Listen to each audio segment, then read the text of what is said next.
So welcome everybody to this roundtable on can organisations with a beating heart please stand up?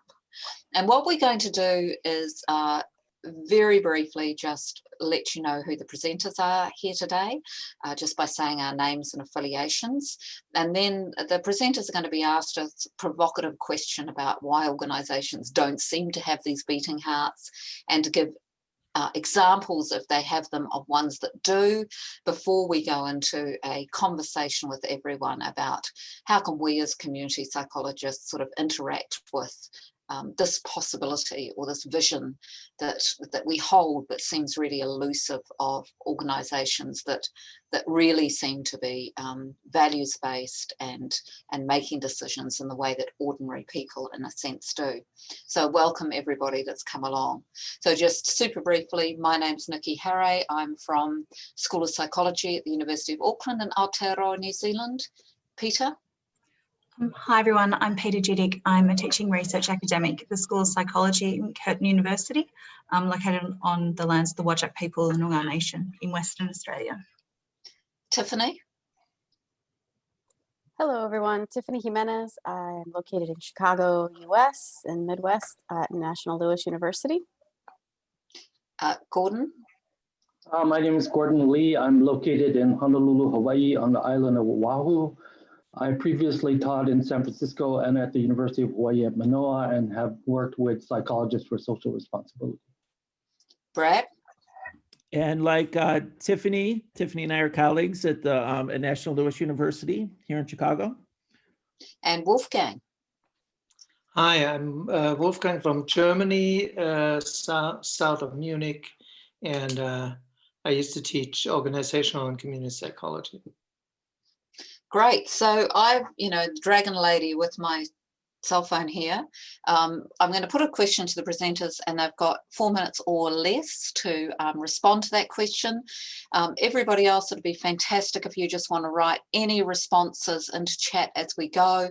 But as I say, we'll also be opening it up after that first round of presentations.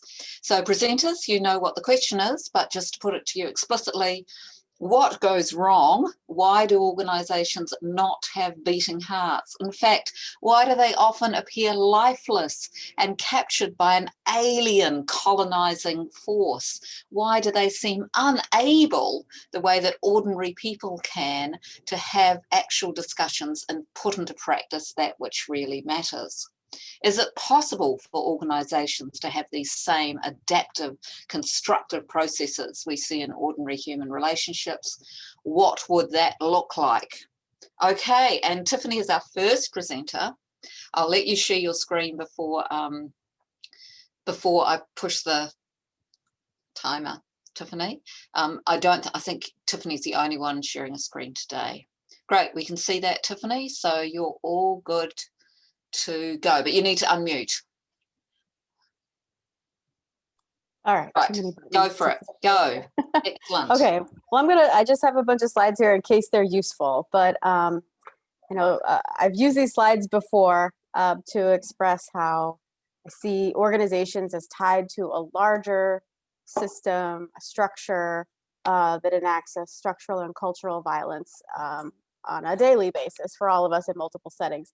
And so I'd say, you had mentioned it feels like it's part of this alien creature, but I in other settings and other sessions, I know I've had other folks, and I think Gordon can speak to this, have spoken about that aspects of these settings can feel like it feels like an octopus, like it feels like you're being, on one hand, strangled by a tentacle, and once you get away, the ink hits you in the face. It's like no matter where you turn, there's some other way that these structures are enacting some form of violence. And so I'm going to try to show a slide here. So okay, so I know I've showed this before. I think it's just a helpful visual in thinking about the ways in which this larger sort of logic or ideological systems are sort of enacted in these different settings. organizations were created as part of this larger structure. And so the larger structure is a set of ideologies that I think we can kind of unpack through this. So on the left, you see there's these assumptions that humans are superior on Earth, man is central in all domains, there's a hierarchy of humanity with social stratification or classification of people, and whole classification of all living beings is separate, and that humans are separate from nature, and that gives us this sort of excuse or ability to exploit Earth because it's a separate ontology. So if we try to unpack sort of how each of these components sort of come out as artifacts, you could see, let me move my zoom, that what you could do is say each of these lines of assumptions break down into categories. And we could align each of these categories to the functionings of different parts of organizations. I think the most common idea embedded in this framework is this hierarchy that you could kind of see going here, right? Like humans are superior, you know, there's almost a triangle happening here. And so embedded in this idea is this hierarchy of humanity over others, and multiple lines that kind of help us to unpack what can be happening at different levels of an organization. So all that in mind, I think that is the task. That's where I'm at in the unpacking of how these things manifest in organizations. But I do think there are other components to take into consideration here. There is some literature on organizational culture. Cameron and Quinn, since 2011, have done a ton of research on organizations. Wolfgang, you probably have heard of this before, but organizational culture being an enduring set of values. So aside from the actual structure and how it's tied to a larger national or state structure system that is really designed to enact global capitalism on a local level, you can say that organizations fall within 4 different types. Hierarchical, which is more focused on control; market is more about competition; clan is more about collaboration; and autocracy are more about innovation and creation. And so I think it's valuable, I think, to just take this framework as one example of the way organizations can be structured. And they call this a competing values framework. And as you can see here, clan organizations might be more family, mentoring, nurturing, and participation; adhocracy, dynamic, entrepreneurial, risk-taking. Government organizations might fall more into, and schools, into hierarchy, like structure, control, coordination, and efficiency. And so this is what each of them is sort of emphasizing in their culture. But some are more focused on external versus internal, or stability or control or flexibility. This is another way of envisioning sort of the way they do their cultural, or how the culture feels when working within one of these organizations. And then this, of course, is what hierarchy looks like. This is what other, maybe a more strategic, more innovative one looks like, but still a business model. So it's still tied to the capitalist structure. And then this is more of an innovative, more sort of collaborative groups changing over time as needed. I think if we were to take a decolonial stance on this, I think you could say coloniality is happening within the structure of that colonial matrix of power set of assumptions. And that helps us to understand how these structures are affecting us on a daily basis, and is really making the organization be somewhat heartless. But from a decoloniality standpoint, it's also about creation. And so we do have the ability to push back on these structures within these organizations. I know an organization that I'm passionate about doing something about is academia. It's a very hierarchical organization. And there are spaces like classrooms and in relationship with students where we're able to enact more beating heart mentality. But overall, it's quite a challenge. So I don't know if that's the bell telling me to stop. Thank you. Sorry, I have to be a dragon lady. Yeah. Thank you. Or let's move on then. Thank you very much to Peter. Well, thanks, Nikki, and thanks. You are welcome to start now. Great. I'm going to speak specifically to an organisation I used to work at.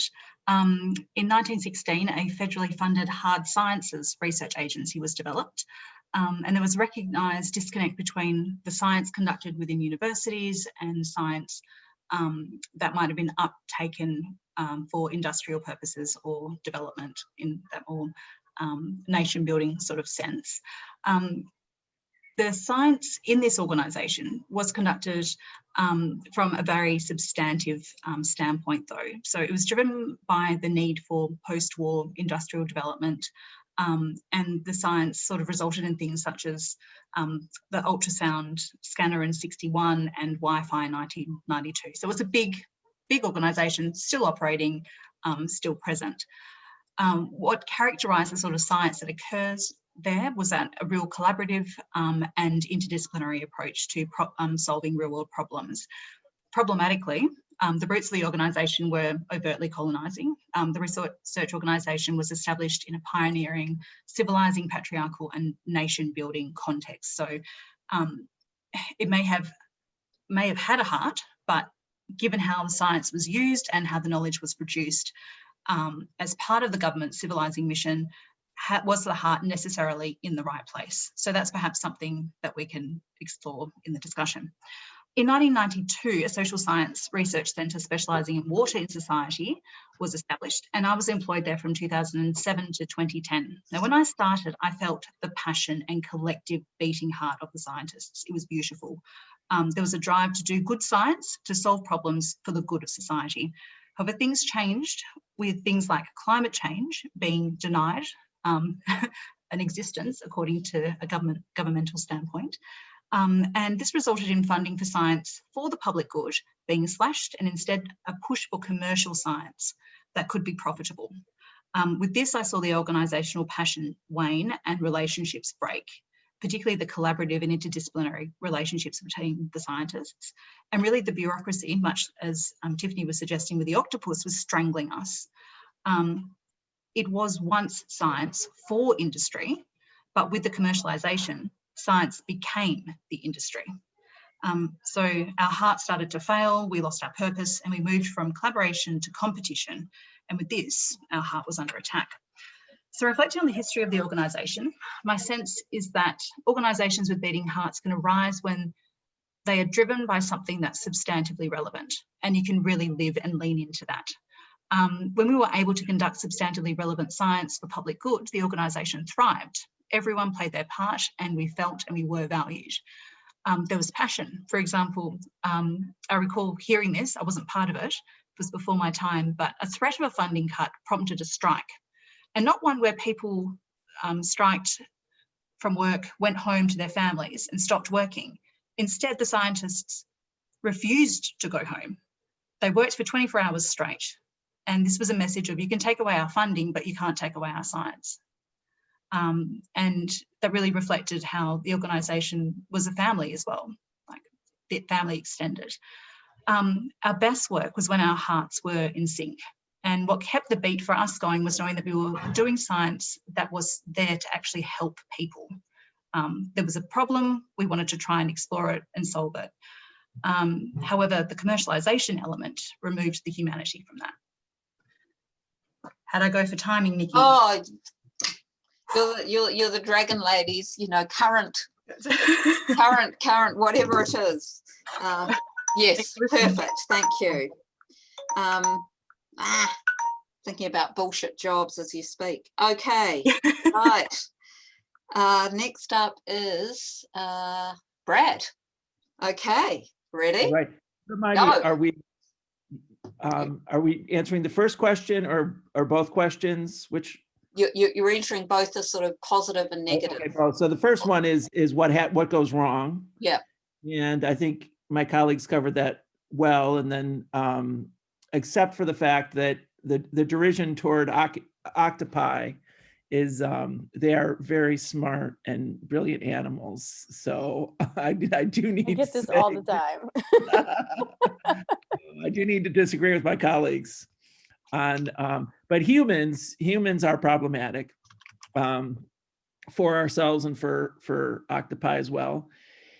And I mean, as someone who believes in anarchy and someone who believes in non-hierarchical systems, in terms of, do we have hope to take some of these organizations that might be called organizational zombies, because they are kind of living, as community psychologists, we sort of think of them as living, but they're not really living. I actually think that there's too much, and Tiffany showed us some of the factors Peter mentioned but there's too much that slips in organizationally in terms of our policies and our rules that end up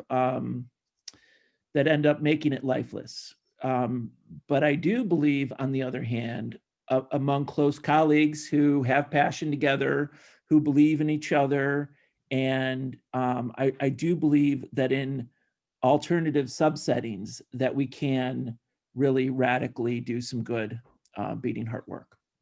So I'll stop there. Great, thank you. And so Gordon, you're up now. All right. So first comment is I love what has been put on the table already. I guess my thoughts are a little unstructured, so bear with me on this. One is I would just note that in the original context of the question, there's an unstated and perhaps unintentional kind of sense that individuals have more beating hearts than organizations do. And I would not completely disagree with that, but I would suggest that individuals also have hearts that don't beat either. I mean, it's the same forces that affect us as individuals affect us as organizations. The other comment I would make is that there's different kinds of organization.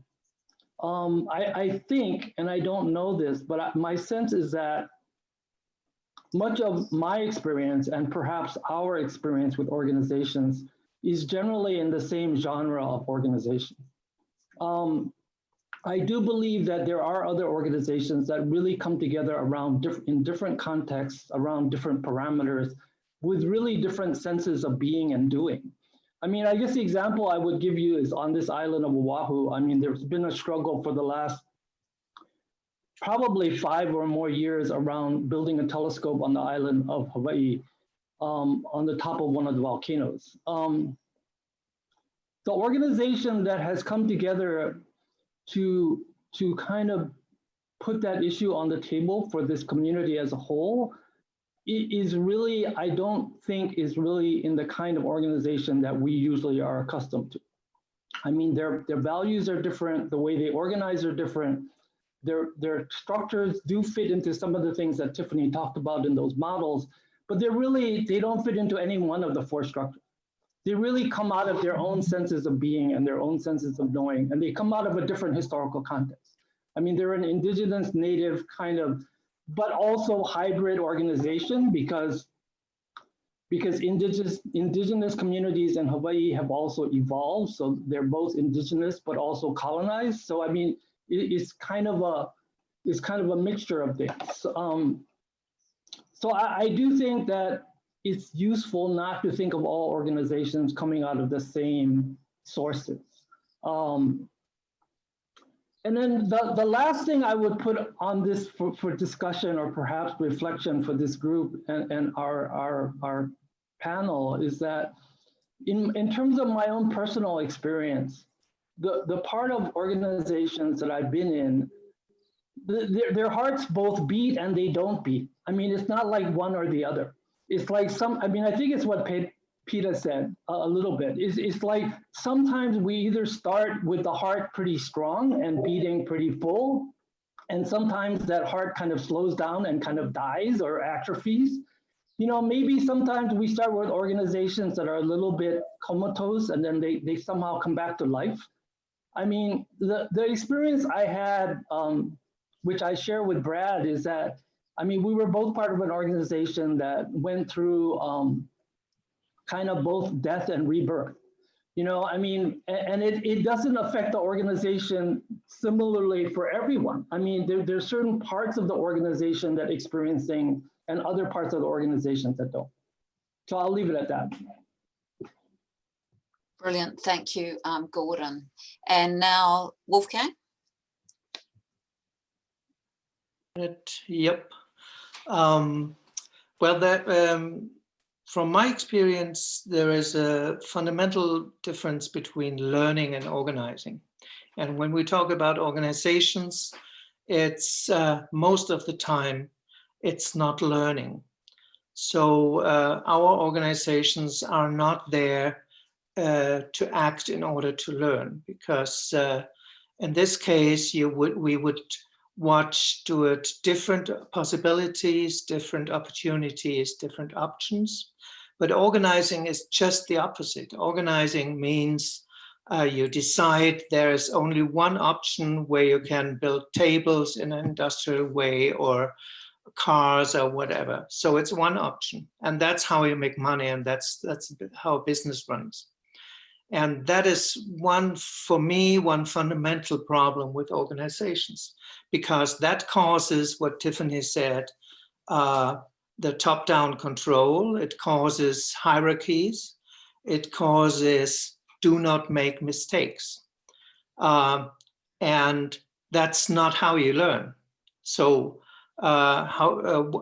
when you learn, you change yourself. You're looking for serendipity, so other opportunities, and you don't believe in rules, but in relationships. And that's what beating heart organizations are all about. So you believe in relationships. I'm a beekeeper myself. So what I learned from my bees is it's all about relationships. That's the only thing, how they survive. And so we can learn a lot from nature. But the other problem is, for most of us coming from a university or higher education, is how do we educate our future people? We educate them just on looking at results. Don't make mistakes, because you get bad grades if you make mistakes. And this starts already, at least in Germany, and I'm sure it's elsewhere, the same thing. It starts in school, it continues in higher education and all that.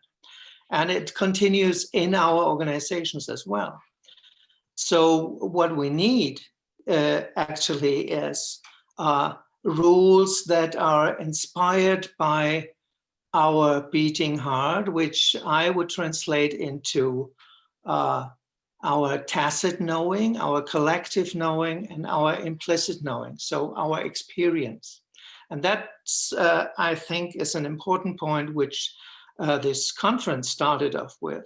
In the very first beginning, the very first panel, people were talking about there are different types of knowledge. And that's what we could learn, and we should learn, I think, as community psychologists as well, for the future of our field and our being active as community activists. Look at the experiential way, because that's the only way how to survive uncertainty and how to survive changing. So you need to change yourself. You need to be open to change yourself. And well, in a way, expand your opportunities by learning, and expand your possibilities by learning. That's what I want to say. Thanks. You do get the prize. That was 1 second, less than 4 minutes. Okay, without further ado, I will now multitask and time myself. Okay, so I've thought about this idea of what a beating heart is. So it's actually an organ that is inside human beings, and most of the time, one hopes, it's reliable. So day after day, it pumps, sending these nutrients and oxygen to the rest of the body. And what this sort of regularity of the beating heart does is it allows the rest of the body to be creative and responsive to what's actually needed in that environment. So I think if we try and bring that analogy into organizations need to have clear values, something reliable that keeps pounding through them day after day, but ultimately provokes creative and responsive actions. So those values are very, very different from dogma and rules. And I think very few organizations actually do have clear values. Part of this, I think, here I go, being contentious, is we live in a confused world of left and right, in which I think neither side is fully coherent or persuasive. And yet both have become so tribal in their nature that genuine debate is often really, really difficult. The right, you know, gross generalization is not persuasive because it ignores social analysis, and the left gross generalization is not persuasive because it's elevated social categories and a highly simplified view of oppression, the oppressed, and the privileged. And I think another reason is that we've lost sight in all of this sort of dogmatic elevation of certain things of what I would call the religious impulse or awareness. So the truth is, all people are deeply, massively flawed. All systems are deeply, massively complex. And the tapestry that weaves it together is ultimately unknown and unknowable. And that is what I'm calling the religious impulse, of recognition of that mystery behind it all. So if we think we can identify evil and stamp it out, Donald Trump, yay, gone, racism, immigrants, whatever it is, and the left plays this game with just as much vehemence as the right, although is generally less physically violent, and that's a big, big plus. I think we miss the point. The point is a deep, compassionate, intellectually coherent sense of humility and investigation. It's something that I've read about and talked about as the hermeneutics of love, in which we try to see each other and treat each other with respect, and we try and step aside from a hermeneutics of a suspicion that treats the other with sort of caution. And alongside this is this inability to respond to actual real situations, because we've replaced that responsiveness in relationship with dogma that's held in place by bureaucracy. So what organizations have, I think, is these massive bureaucracies with these rules. One thing we have at our university is these posters that say zero tolerance for discrimination. And then it says, we are not sexist, we are not racist, we're not ableist, as if it's as easy to detect discrimination as a joint in a teenager's school bag. Like, what actually is discrimination, and what does zero tolerance for that begin to look like? To me, it looks like deep, scary, difficult, authentic conversations that come from our own truths and experiences about how we're going to live together in this community. And I think we're all terrified of having those. We need people who care about the institutions as institutions. In some other research I've done, somebody talked about organizations as being, that were values-based, as being inside out. And I love that metaphor, that inside out. So something's coming from real living people that then becomes the organization itself. So how do we create conditions under which people can be people and send the necessary vitality through the organization? Thank you. That's me. Phew, my timing roll is over. So we would, love to invite you to put things into chat. Our open question here is basically responding, as I say, to what comes up in chat, anything that you've said here, but also really thinking about that practical question of what and how community psychologists can do in relation to this. I see Amber's made a point in relation to Alaska and indigeneity. So I don't know if you'd like to expand that, Amber, or anyone else. Niki, I was also going to offer, if people wanted to speak, are you happy? They can raise their hand and we can unmute people if they'd rather. Yeah, rather speak. Yep. Thank you, I Sandra. suspect Amber is going to speak because she's turned on her video.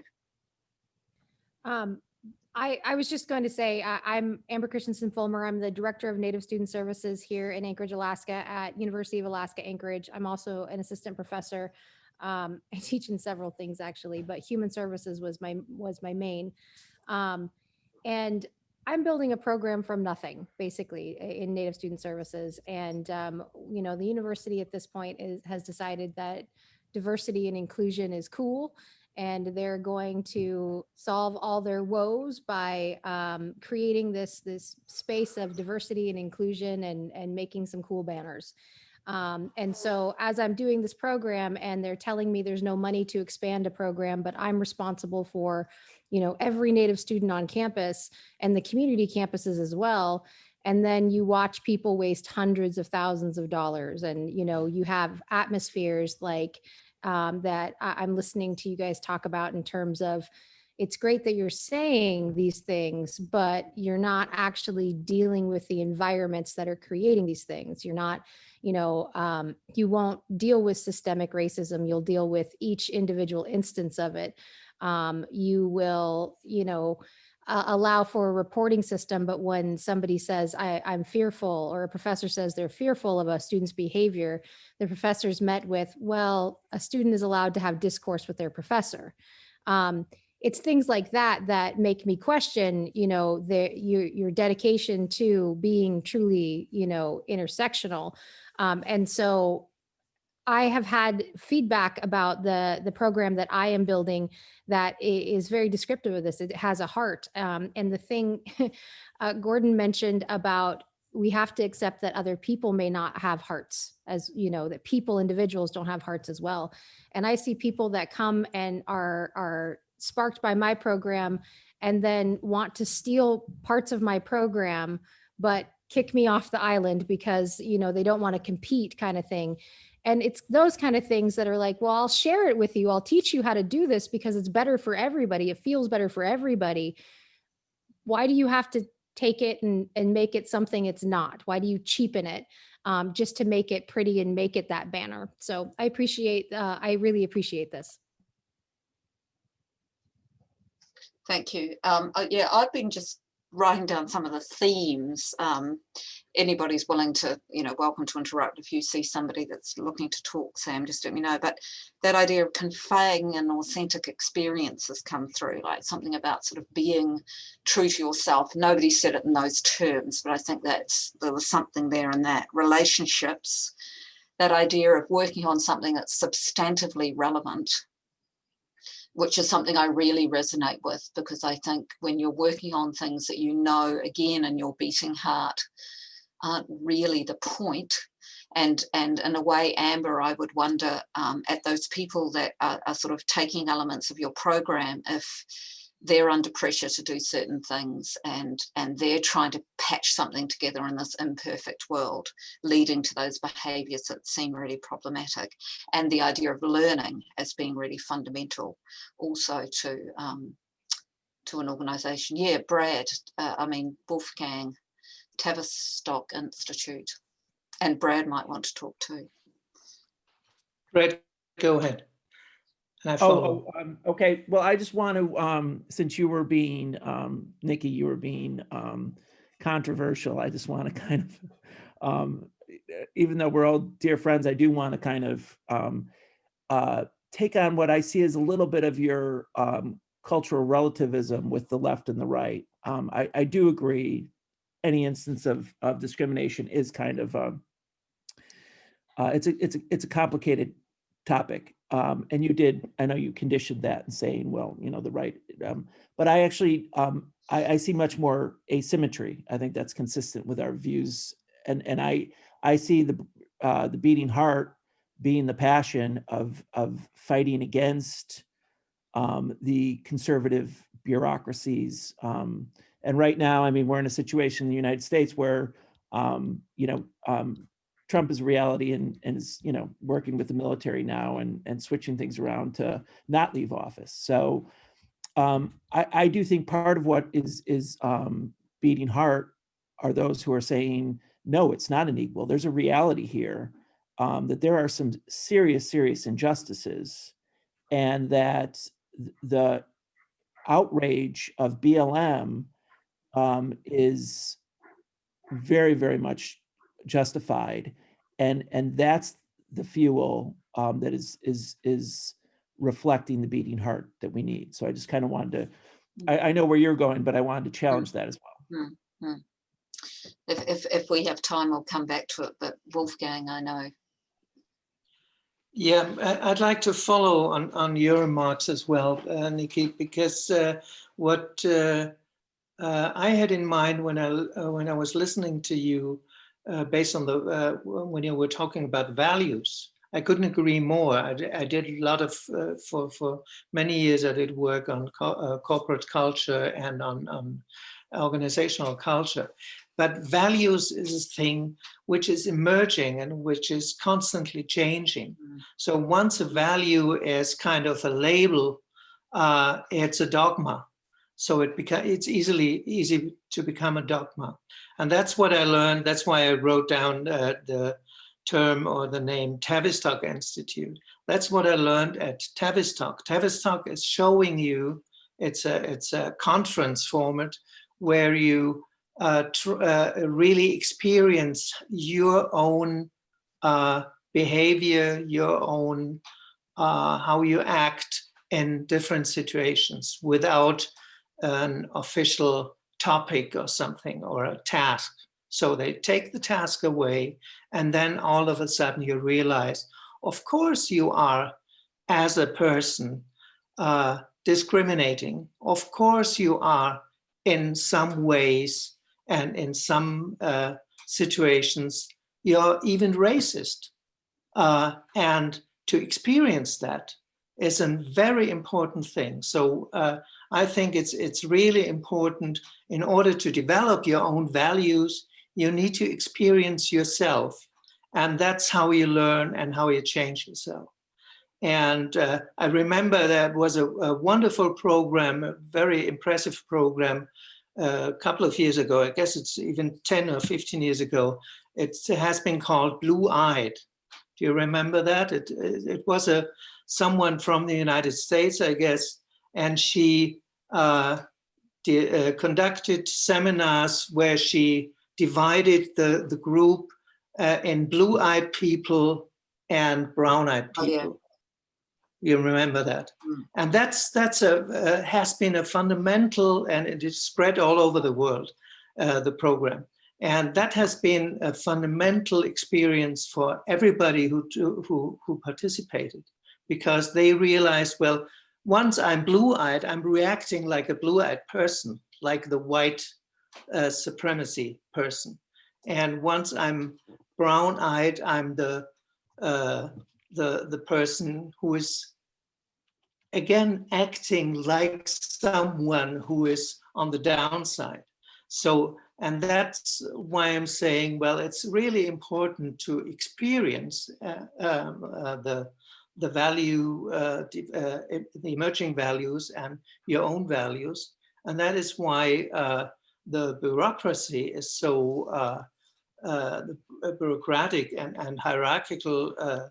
Organizations are really dangerous for our society, because they are functioning, but they are functioning in an industrial way. And so they make people acting like being part of a machine. And that's one of the problems, and maybe one of the opportunities we as community psychologists have if we work with organizations, because we can see organizations as living systems and act in organizations like in living systems. Sandra, are you wanting to talk? I notice Sandra's got her mic off. I mean, her mute. I'm wondering if we should call on Tiffany and Peter perhaps to respond, how you're absorbing this. What about you, Tiffany? Putting you on the spot. So what's coming to my mind is the nonprofit organizations. Like, so I'm like, yeah. Okay, beating heart, got it. You know, I can have all the beating heart I want in an organization that is designed to control, right? Like, I work in higher education, and it really is hierarchical. And there's all these policies in place that are supposed to be this or that, standardization, all of that. And as much as I have like a great heart about it all, there's still structures I have to abide by, roles that I'm embedded in. There's things I just can't get away from. So then I think, okay, well, what about the nonprofits, right? So nonprofits, they're more like beating heart organizations, right? They're more clan-like, they're more family-like, but they're still part of the nonprofit industrial complex. They're still all about tax structure. It's really about money. It's about people maintaining their jobs, right? In a lot of cases, some nonprofits don't really hold themselves accountable to the communities that they're there to serve in some cases. Some do, and I'm not trying to make them all out to be bad. I'm just being really skeptical, I guess.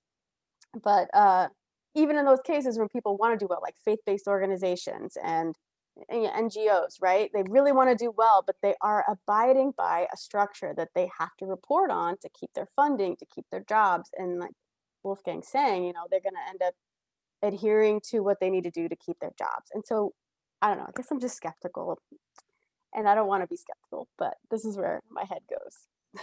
We're all skeptical. We just have possibly slightly different framings as to what that means. Deirdre, I think, is wanting to talk. Hi, everyone. I feel I came in kind of in the middle, but I've had some experience with nonprofits. I've worked in the nonprofit industry for a long time. And I just want to just raise what everyone has said regarding the tension between the wanting to enliven organization with the values that you bring to it and the structures and hierarchy and oppression that oftentimes snuffs out those intentions and in order to perpetuate itself, because the thing is that nonprofits are fed into a system that is intent on and designed to perpetuate itself. It's not, so the nonprofit, in order to survive, has to be, as Wolfgang explained, I think really well, part of this larger industrial complex that feeds on itself. So there's very little, honestly, you know, you, in terms of the what do you call it, those things that pump blood to and from the heart, those, what do you call them? Veins? Those four things that put, anyway, Oh, ventricles, chambers, yeah, chambers? the chambers, thank you, the chambers. So the chambers oftentimes have to, in order to continue to live, plug into that industrial complex. So that oftentimes feeds into it and defines what it is. And if you're trying to organize outside of that structure, there's so little resource and benefit to what you do. You have to make decisions for how you literally organize your life in order to sustain that organization and to sustain yourself. And I say that because I kind of dance in both worlds. I'm part of the cooperative movement here in Chicago. I founded at Susu Chicago, which is a so our ventricles don't go to that complex. We decided to make sure that we plug into each other. And that's how we keep our heart beating.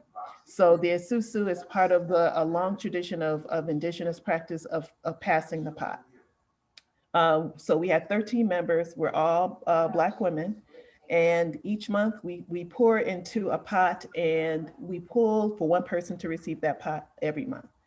And we've been doing this for a while. It's gone very well. We've literally decided that we're each other's best support to maintain our hearts beating strong. And that's the way we've been able to maintain the values we bring to the group. That's how we've been able to make sure that we can be self-defining and build upon our indigenous knowledge that draws us to this, because many of us have lineages that go back to Louisiana and the social and leisure clubs that were founded that helped Black communities to be able to sustain themselves, so that if someone needed to pay for a funeral, if someone needed to pay for someone to go to college, there were people who started these social and leisure clubs that would literally use the resources the community had to support someone who needed it. And so this is built from those traditions that we sustain. So, you know, being in both worlds, I feel like I can have heart to sustain me when I'm in that world with that literally is designed to siphon what life I have in me from the heart that's beating to something that's external to me, oppressive to me, and has little to no regard for me and feel I am expendable and replaceable.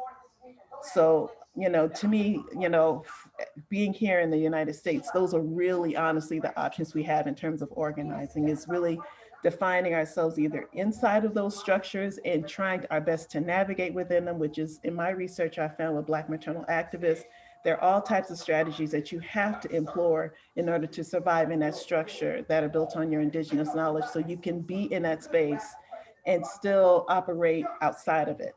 So those are the two tensions that we feel in those spaces. Mm, mm.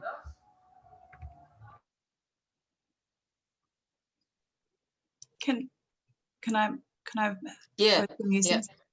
Thank you for sharing that, Deirdre. That yeah, that like really breathed life into things that we were talking or maybe nodding to. But thank you for being so candid about your experience and about how you've navigated and kept yours and your collective's heart beating through these times. And as you were talking, it reminded me a little bit of something that I've been talking with my students about this year in particular.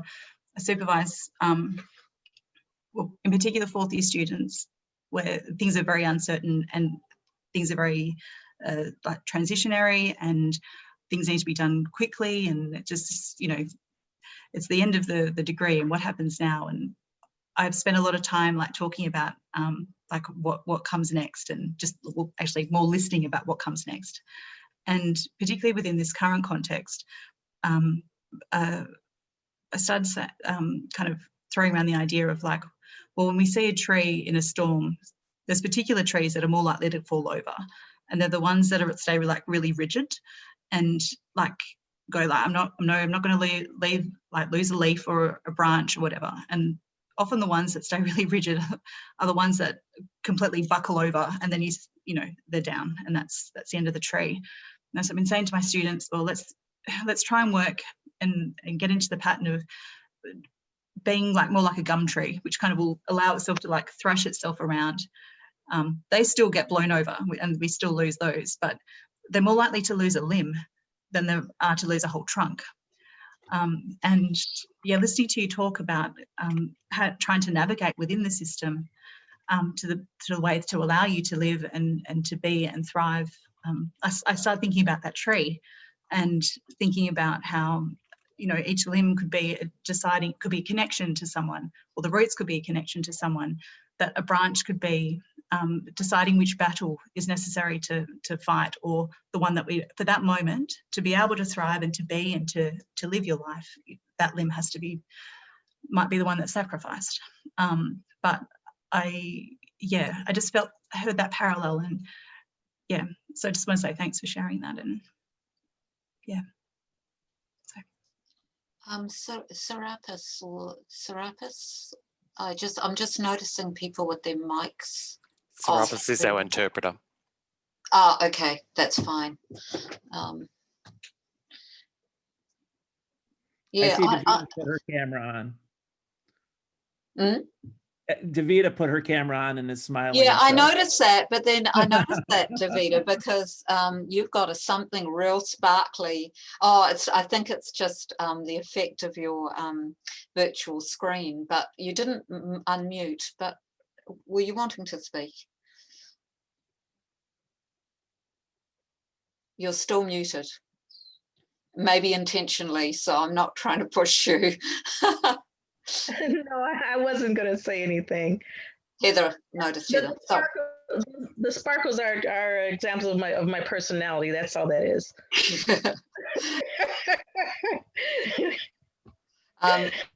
So Heather, I think Heather, thanks Davida. Heather. Thanks, Niki. I won't take long, but I've just been resonating with an experience that I had. It's actually that I worked in a community health centre in Victoria, where I am now, before I went to Victoria University, which is about 30 years ago. But it was a new community health centre that out in the far western suburb, outer west of Melbourne. And the team that we had there, I would say definitely had it. We found a beating heart and a shared one. We didn't know each other before we went to work there. But we somehow or other, I guess it was a bit of the ad hocery you were talking about, but we somehow created what we thought we were meant to do, because we didn't really know even what a community health centre was. Some of us, we weren't sure. And it was my first job as a psychologist. And so for about 5 years, I think we did great things in that community, but we also did a lot of things that you probably wouldn't get away with now, because, you know, we exceeded some boundaries, and in terms of, you know, going into schools when actually there were school psychologists who should have been doing that work, but there weren't any in that area. So we did it, and we stretched ourselves too far and got a bit burned out. But towards the end of that time, we got a new manager, and he was, we kind of demonized him a bit, and he was a difficult person, and he wasn't the one we had before, who we all loved. So, and I remember that the thing that he wanted us to do was to have, he thought that we should all have a computer on our desk. And we thought, well, this just shows how much he knows about health. Why would any of us want a computer on our desk? So this was 30 years ago. So he had a little bit more vision than we gave him credit for, I guess. But anyway, at one point we put a complaint into the board of management about, our difficulty with this manager. And then I found out that every community health centre in the west of Melbourne had also put in complaints about their particular manager around the same time. And it was a time when we'd had a Labor government for, I think, about 10 years. Anyway, it was running out of steam and the state was going broke. So there was this kind of systemic thing happening all around us that meant that organisations with a beating heart, a state that had a beating heart, was starting to kind of dry up, if that's mixing a metaphor there. And that was when I learned that it isn't just about the personalities. And I always think that now, when I'm in any organisation, for instance, more recently, and Sam will know what I mean, an organisation that had a change of manager and they underwent a major purge of people and such, and people were very horrified by this manager. And I kept saying, but who appointed her? Who made the decision that puts that person in place, and what are they wanting by choosing somebody who's going to sack a lot of people? So I've learned, I think, from some of those experiences that it's rarely about personalities, and it's almost always about the context and the systems, which is pretty much what people have said. But for me, that was a very personal experience of that. And I remember also that some feminist organizations at the time, when they were setting up rape crisis centers and women's health centers and such, and it was a wonderful sort of flourishing, they also ran into some of this experience of kind of self-destruct from within, or so it seemed, and people said, oh, women can't work together, they start to tear each other apart. And my colleagues, Ronnie Egan and Leslie Hoatzin, wrote an article called Desperate to Survive, and they pointed out that what these women were doing was they were working in an organisation that they almost cared too much about, because their passion drove them, but that also, of course, can turn destructive in a little bit of the way that you talked about if it goes sour. But again, putting it in the context of funding being cut from women's organisations, and them, instead of recognising that that's where the problem was, turning it in on one another, and also finding that when that happens, people that you work with really well, suddenly you start to see their faults, and you get into this negative cycle rather than a positive cycle of we all love each other and we work together really well. Anyway, I just wanted to share that because it really resonated with an experience. And it was around the time that I was discovering community psychology. So I myself was moving from an individual counselling model to a more of a systemic model. So yeah, thank you, because this has really raised all of that for me. We've just got 3 minutes left, and so if anybody has a sort of burning last issue, if you're presenter or anyone, just go for it. But if you're too shy to just go for it, put up your hand or unmute or give some other subtle Zoom signal that you want to say something.